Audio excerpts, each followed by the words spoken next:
POCSO కేసులు 2 జరిగినాయి పాఠశాలలో. ఇది ఇలా జరగటం మంచి పరిణామం కాదు. అదేవిధంగా ఉపాధ్యాయుల మధ్య ఘర్షణ వాతావరణం కూడా ఒకటి వెలుగులోకి రావటం చాలా బాధాకరం.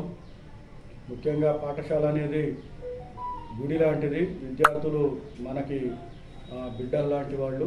మరి వాళ్ళ సర్వతోముఖాభివృద్ధి కొరకు ఉపాధ్యాయులుగా మనం ముందుండాలి, కృషి చేయాలి. భవిష్యత్తులో ఇటువంటి పరిణామాలు ఎప్పుడు కూడా సంభవించకూడదని నేను ఉపాధ్యాయ లోకాన్ని కోరుతూ ఉన్నాను.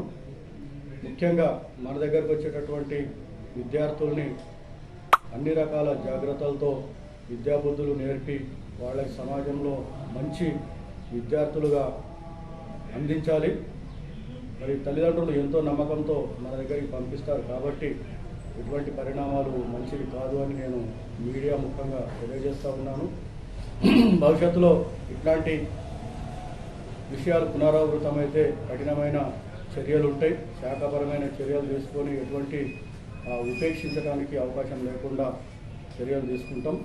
మరి అన్ని పరిణామాలను దృష్టిలో పెట్టుకొని అత్యంత జాగరూకతతో మరి యొక్క ఉపాధ్యాయులు వాళ్ళ యొక్క వ్యక్తిత్వాన్ని కాపాడుకుంటూ వారి ధర్మాన్ని వారు మనస్ఫూర్తిగా నిర్వహించాలని